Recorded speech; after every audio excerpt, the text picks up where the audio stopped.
bom com vocês? Meu nome é Laís, sou professora de Geografia e nós iremos começar mais uma aula para o 7º ano. Então, crianças, vamos para mais uma aula. Bom, na aula de hoje nós estamos no capítulo 2, Brasil, aspectos gerais da população. E esse capítulo está entre as páginas 23 a 33. Vamos lá? Bom, gente, composição da população brasileira. Gente, olha só. O Brasil, como nós já sabemos, ele é um país com uma grande diversidade étnica. O que isso quer dizer? Significa dizer que ele apresenta uma elevada variedade de raças e etnias. Gente, nesse caso, o termo raça, ele não é compreendido em seu sentido biológico, tudo bem? Mas sim em aspectos socioculturais, de modo a diferenciar os grupos populacionais por características físicas externas, certo? E geralmente a cor está relacionada à cor e entre outros aspectos. Já o termo, gente, etnia, ele costuma definir as populações com base também em suas diferenciações culturais, linguísticas, envolvendo também tradições, religiões e entre outros elementos, tá? E aqui nesses dados que vocês estão observando agora, da composição da população brasileira, vocês observem que a maior parte da população ela é branca, certo? Seguido da população preta, depois amarela, depois parda e indígena. Tudo bem? Então, vocês observem nesse quadro que a população maior é branca. Tudo bem? Seguido da preta, amarela, parda e indígena. Ainda tem também a sem declaração, aquelas que não se declaram qual é a sua cor. Bom, gente, e aí nós estamos agora no censo demográfico. Para que nós possamos compreender esse censo demográfico, primeiro nós temos que entender o que é o censo demográfico. Bom, o censo demográfico, gente, ou também chamado de recenseamento populacional, ele constitui a principal fonte de referência para o conhecimento das condições de vida da população em todos os municípios do país. E em seus recortes territoriais internos, tendo como unidade de coleta a pessoa que mora, ou seja, a pessoa residente do local, na data de referência e em domicílio do território nacional, tá? Gente, para que possa ser coletado esse censo demográfico, as informações da população brasileira, ou seja, os censos demográficos, são realizados pelo Instituto Brasileiro de Geografia e Estatística, ou também chamado de IBGE. Gente, na atualidade, é uma pesquisa realizada de 10 em 10 anos, tá? E que pretende visitar todos os domicílios brasileiros em todos os mais de 5.500 municípios. Gente, o último censo que foi coletado na população foi em 2010, tá? E o próximo censo, gente, para ser coletado é agora em 2020, tá? A coleta, ela será realizada entre os meses de agosto a outubro de 2020. E o seu questionário, gente, ele é básico, tá? E será aplicado a cerca de 71 milhões de domicílios particulares, permanentes, ou seja, que estão dentro do Brasil, e constará com 26 questões, tá, para ser respondidos. Então, basicamente, esse censo é uma coleta de dados para que o IBGE tenha em mãos informações referentes à população. Bom, gente, o crescimento vegetativo. Gente, o crescimento populacional de um determinado território, ele ocorre através de 2 fatores. O primeiro é a migração e o segundo é o crescimento vegetativo. E aí eu quero que vocês prestem bastante atenção no que eu vou explicar agora. O crescimento vegetativo, gente, esse último, ou seja, o vegetativo, ele é a relação entre as taxas de natalidade e as taxas de mortalidade. Logo mais nós explicaremos sobre isso. Gente, quando as taxas de natalidade é maior do que a de mortalidade, ou seja, quando tem mais vivo do que morto, tem-se o crescimento vegetativo positivo. Caso seja o contrário, ou seja, quando há mais morto do que vivo, o crescimento ele é negativo. E quando as duas taxas elas estão iguais, o crescimento vegetativo é nulo. Gente, no Brasil, o crescimento vegetativo ele é o principal responsável pelo aumento populacional, já que os fluxos migratórios ocorrem de forma mais intensa entre os anos de 1800 e 1950, ok? Gente, nos últimos 50 anos, houve uma explosão demográfica no território brasileiro, tá? O país ele teve um aumento de aproximadamente 130 milhões de pessoas, para vocês terem uma ideia, no curto período de 1991 a 2005. A população brasileira, gente, ela teve um crescimento próximo de 38 milhões de indivíduos, tá? No entanto, gente, o acompanhamento, tá, desses indivíduos, uma tendência mundial, o crescimento demográfico brasileiro, ele vem sofrendo reduções nos últimos anos, tá? A população, ela continuará aumentando, porém, as porcentagens de crescimento, elas estão despencando, e logo mais nós explicaremos o porquê disso, ok? Gente, vocês, durante a explicação, vocês ouviram a palavra explosão demográfica. E aí também vocês podem estar acompanhando o livro de vocês. Explosão demográfica nada mais é do que o aumento elevado repentino da população de seres humanos. Por isso que se chama explosão, porque foi rápido. Bom, gente, nessa imagem aqui, tá escrito assim: éramos 6, seremos 3. Aí tá escrito assim: a fecundidade brasileira despencou, em total de filhos por mulher. Bom, antes de eu explicar essa imagem para vocês, eu quero que vocês compreendam algumas coisas. A primeira delas que nós iremos falar se chama algumas taxas, ok? Se chama taxa de fecundidade. E aí vocês devem estar se perguntando, o que seria a taxa de fecundidade? Gente, taxa de fecundidade, ela é uma estimativa do número médio de filhos que uma mulher teria até o fim do seu período reprodutivo. E esse período é basicamente de 45 anos, tá? A mulher. Não significa que sejam todas, mas é uma média, tá? E ela é mantida constante, as taxas observadas na referida data, ok? Se ela é observada durante todo o período reprodutivo da mulher até 45 anos. Isso se chama taxa de fecundidade. Gente, eu quero que vocês também compreendam que nós já falamos na aula, ainda mais atrás, sobre a taxa de natalidade. O que é a taxa de natalidade? Gente, esse indicador ele representa o número de nascidos vivos por período de um ano, tá? Ou seja, quantas crianças nascem vivas no período de um ano. E aí ela exclui o número de crianças que nasceram mortas, tá? Ou que morreram logo após o nascimento. Ok? E ela representa a relação entre os nascimentos em um ano no número total da população. Então, resumindo para vocês, a taxa de natalidade é o número de crianças nascidas no período de um ano, tá? E ela vai excluir o número de crianças que nasceram mortas ou que morreram logo após o nascimento, ok?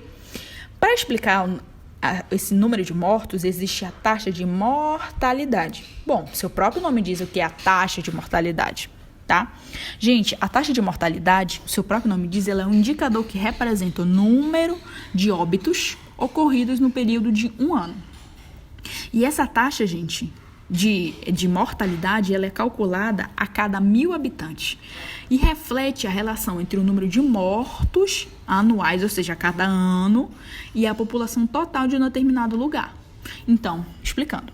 Taxa de natalidade é o número de crianças nascidas no período de um ano, excluindo as que foram mortas, e a taxa de mortalidade é o número de óbitos ocorridos no período de um ano. Tudo isso é relacionado no período de um ano, tá?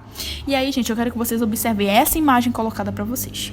Éramos 6, seremos 3. O que isso quer dizer, Laís? Bom, a fecundidade brasileira, ela despecou em um total de filhos por mulheres. Então, vocês observem nessa primeira imagem, da esquerda para a direita, no ano de 1960. Bom, em 1960, a brasileira, ela tinha em média de 6 filhos, tá? Mas talvez você esteja se perguntando, mas tia, a minha avó teve 8 filhos, teve 10 filhos, mas isso é só uma média, tá, gente? Não significa que todas eram 6 filhos, até porque talvez vocês tenham, a avó de vocês possa ter tido mais filhos, tudo bem? Certo. No ano de 1980, tá? Em 1980, a mulher ela passou a ter 4 filhos, tá? Então, vocês observem, na primeira imagem de 1960, ela tem 5 filhos e já está grávida. A segunda imagem de 1980, ela tem 3 filhos e já está grávida. E em 2000, a mulher ela passou a ter uma média de 2 filhos, tá? 2 filhos. E agora, gente, no ano de 2020, a média que foi colocada para que a mulher tenha filhos seria 1,5. Não significa que, claro, que ela tenha um filho e a metade de um filho. Não. Significa, é uma média, tá? Mas que basicamente a mulher tenha só um filho, tá? Mas aí você me pergunta, Etia, mas por que a mulher só vai ter um filho? O que isso que significa? Bom, gente, para que a mulher, desde essa evolução de 1960 até 2000, ela tenha agora só um filho, existem alguns fatores para que isso pudesse acontecer. Primeiro, gente, a urbanização, tá? A cidade cresceu. E aí, o que acontece? A queda da fecundidade da mulher, ela passou a despencar, tá? Por isso que é a queda. E aí, o que acontece? A mulher, ela começou a se planejar melhor, ok? Além do mais, ela começou a ter a utilização de métodos de prevenção, exemplos dos contraceptivos, tá? Para não engravidar. Além do mais, gente, a mudança ideológica da população, elas são fatores que contribuem para a redução do crescimento populacional. Então, o que acontece? Por que a mulher ela passou a ter menos filhos? Primeiro, ela começou também a se inserir no mercado de trabalho, tá, gente? Antes, a mulher, ela não era inserida no mercado de trabalho. Então, quando ela passou a observar que ela tinha direitos, ela poderia se equiparar aos homens, ela começou a se planejar e começou a ter menos filhos. Por quê? Primeiro que filhos é gasto, tá, gente? É um gasto pro casal. E aí a mulher começou a observar que tendo menos filhos seria menos gastos. E também porque também ela começou a estudar. Adentrou na faculdade e aí teve menos tempo para isso. Ok, gente? Então eu quero que vocês compreendam esses fatores. Primeiro, a urbanização. Segundo, o planejamento. A mulher se planeja melhor, tudo bem? Terceiro, o método contraceptivo, o anticoncepcional, a mulher começou a usar o anticoncepcional. E segundo, porque ela começou a se inserir no mercado de trabalho, tá? No caso, o mercado de trabalho, começou a estudar. Tudo bem, gente? Então, eu quero que vocês compreendam isso, esses fatores, tá? Então, que nós acabamos de observar nessa imagem. Que a mulher, ela evoluiu de uma forma que ela teve menos filhos, devido a alguns fatores que contribuíram para isso. E a média de filho por mulher em 2020 é de 1,5, mas não significa que ela vai ter 1,5 filho, não. Significa que ela vai ter menos filhos, porque ela está inserida no mercado de trabalho, porque ela está estudando, porque ela começou a se planejar, usar o método contraceptivo, tudo bem? Então, eu quero que vocês anotem isso aí no caderno de vocês. Certo, gente? Deu para entender? Bom, e agora nessa imagem sobre migração, tá, gente? Eu quero que vocês entendam uma coisa. Primeiramente, vocês devem estar se perguntando o que seria a migração.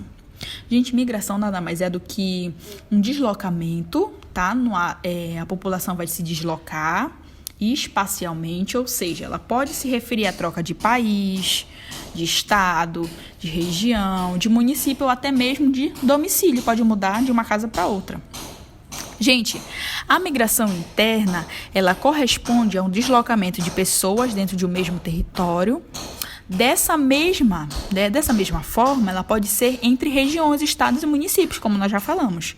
E esse tal deslocamento, ele não provoca modificações no número total de habitantes de um país, tá? É só um deslocamento. Porém, gente, ele vai alterar as regiões envolvidas. Tudo bem? Gente, no Brasil, um dos fatores que exercem maior influência nos fluxos migratórios, ou seja, nessa movimentação da população, é de ordem econômica. Então, tudo faz com que a pessoa se desloque de um lugar para outro de forma que ganhe melhor, que tenha uma qualidade de vida melhor. Uma vez que, gente, o modelo de reprodução capitalista, ele cria espaços privilegiados para a instalação de indústrias, forçando o indivíduo a se deslocar de um lugar para o outro em busca de melhores condições de vida, como nós já falamos, tá?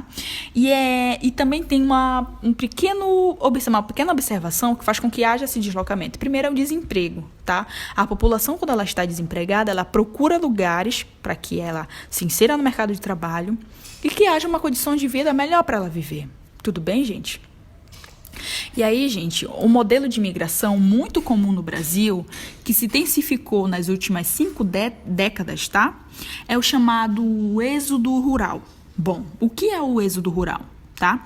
Gente, o êxodo rural, ele é a migração do campo para a cidade. É a movimentação do campo para a cidade.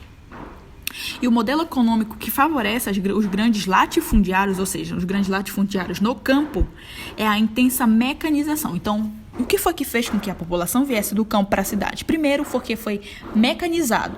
O que antes o trabalhador, o latifundiário precisava de 10 trabalhadores, agora ele só precisa de um para mover a máquina. Então, isso fez com que houvesse desemprego e essa população viesse para a cidade. E aí vocês observem nesse mapa. Bom, a migração de 1950 a 1970. Vocês observem que a maior parte da população do Nordeste, ela está vindo para onde? Para o Sudeste, tá? Basicamente, muitas pessoas vieram do Nordeste em busca de melhores condições de vida no Sudeste, tá? E aí, a região Sudeste, gente, até o final do século XX, ela recebeu maior quantia de fluxos migratórios do país, tá? Principalmente na cidade de São Paulo, ok? Pelo fato de fornecer maiores oportunidades de empregos em razão do processo da industrialização, tá? E esse processo é o processo da industrialização, ok, gente? Na segunda, que vocês observem, de 1970 a 1990, vocês observem que diminui esse fluxo, que o processo migratório ele já está se movimentando em todo o país. E na migração de 1990, a população lá continua vindo para São Paulo, para os outros estados, mas também ela começa a ir para os interiores, tá? Para os interiores, começa a ir esse processo de movimentação em todo o país. Tudo bem, gente? Deu para vocês entenderem por que é o processo de migração? Ok. Bom, e aí nós temos a desaceleração do crescimento vegetativo. Tudo bem? Bom, gente, os estudos da população, eles são essenciais para que seja possível o crescimento sobre a estrutura de uma dada sociedade, tá? Sendo assim, gente, a partir disso é possível se pensar em políticas públicas diferenciadas, direcionadas a cada realidade, tá? Para conhecer, gente, as condições da população, os indicadores, ou seja, isso que nós acabamos de falar, eles são informações relevantes e um dos principais elementos de análise é o crescimento vegetativo, tá? O que nós já falamos. Bom, gente, o crescimento vegetativo ele é um importante índice, o qual representa uma relação entre as taxas de natalidade, que nós já falamos, e a taxa de mortalidade. Tudo bem? E aí vocês observem nesse censo demográfico de 2010, tá? Vocês observem que a taxa média geográfica do crescimento anual. Então, vocês observem de 1940 a 2010, teve uma redução elevada, uma redução gradativa em relação a isso, tá? Vocês observem essa média do censo. Lembrando que o próximo censo a ser tirado, a ser estudado, tá? A ser pesquisado, vai ser agora em 2020. A distribuição da população pelo Brasil. Ok. Como nós podemos ver, a distribuição da população brasileira é muito limitada, ok? Pelas zonas litorâneas. Então, vocês observem que a maior parte da população, ela se concentra no litoral brasileiro. Por exemplo, gente, a grande concentração econômica política do Brasil, no Sudeste brasileiro, que foi sobretudo no século XVIII e XIX, fez com que a maior parte dos habitantes do país se concentrasse nessa região, tá? Gente, a população brasileira, ela está irregularmente distribuída no território, tá? Isso vocês observem nesse censo de 2010, tá? E aí, o que acontece? Isso fica evidente quando se compara algumas regiões ou estados. O sudeste do país, por exemplo, ele apresenta uma densidade demográfica de 87 habitantes por quilômetros quadrados, tá? Além do mais, gente, o que eu quero que vocês observem? Que essa população, ela se distribui nesse litoral brasileiro e as demais áreas do Brasil, elas não são povoadas da mesma forma que esse litoral é. Bom, gente, estrutura etária da população. Bom, primeiramente, gente, eu quero que nós possamos compreender uma coisa. A distribuição da população por faixa de idade em um país, tá? Então, o que é uma estrutura etária? É a distribuição da população por faixa etária de um país, tá? E é a consequência, gente, das taxas de crescimento populacional, da expectativa de vida e das migrações. Então, o que faz com que seja estudado essa faixa etária, essa estrutura etária da população? Primeiro, é o crescimento populacional, depois a expectativa de vida e logo após as migrações. Gente, a população, ela geralmente é agrupada em 3 etapas. Bom, vamos estudar essa pirâmide etária que está na frente de vocês. Primeiro, é uma população jovem, tá? Isso vocês observem nas pirâmides. A população jovem de 0 a 17 anos. Depois vem a população adulta, de 18 a 64 anos. Após isso, nós temos a população idosa, que é acima de 65. Gente, as pirâmides etárias, de fato, elas são representações gráficas da população classificada por sexo e idade. Então, vocês observem, tem homens e mulheres e as suas respectivas idades. Gente, no eixo vertical estão indicadas diversas faixas etárias, enquanto no eixo horizontal está indicada a quantidade de população. Então, vocês estão observando nessa faixa que eu coloquei para vocês lerem junto comigo. E as barras, gente, que vocês estão observando, elas representam a população masculina e a população feminina. E além do mais, gente, existem os nomes dados a essa pirâmide etária. Primeiro, nós temos que saber que a base, tá? A base da pirâmide etária, ela representa a população jovem. Logo mais, nós temos a população adulta, que é o corpo dessa pirâmide. E o topo da pirâmide, gente, representa a população idosa. Tudo bem? E aí vocês conseguem observar que em 1980, nessa imagem, já tem uma diferença grotesca para 2010. Qual é a diferença dela? Primeiro, a base de 1980 está maior e a de 2010 está menor. E aí, gente, a população ela ficou cada vez mais idosa, tá? Por quê? Porque a população começou a se cuidar, começou a ter melhores condições de vida, e isso fez com que houvesse menos mortalidade da população idosa. Então, vocês observem que houve crescimento, tá? Diminuição da base de 1980, tá? Nessa primeira imagenzinha que vocês estão vendo, e o estreitamento ficou mais estreito à base de 2010, tá? E também está relacionado, gente, aquela questão lá da mulher tá inserida no mercado de trabalho, ela está se planejando melhor, usando métodos contraceptivos, também existem as camisinhas e tudo mais. Bom, gente, eu coloquei aqui as atividades para vocês observarem e resolverem, que é aquela que nós já falamos, tá? Bom, elas estão nas páginas 965, 66, 67 e 68, tá? Então, gente, na aula de hoje eu espero que vocês tenham compreendido. Basicamente, eu quero que vocês compreendam o processo que fez com que a população houvesse essa explosão demográfica e fez qual foi o motivo que fez com que a mulher reduzisse o número de filhos, tá? Eu quero que vocês anotem tudo no livro de vocês, leiam o livro de vocês e que futuramente, quando nós entrarmos de novo, vocês tirem as dúvidas de vocês para que nós possamos corrigir e sanar as dúvidas que vocês têm. Tá, gente? Eu espero que vocês tenham compreendido a aula de hoje e fiquem com Deus. E é isso aí, gente. Espero que vocês tenham compreendido. Qualquer dúvida, entre em contato conosco.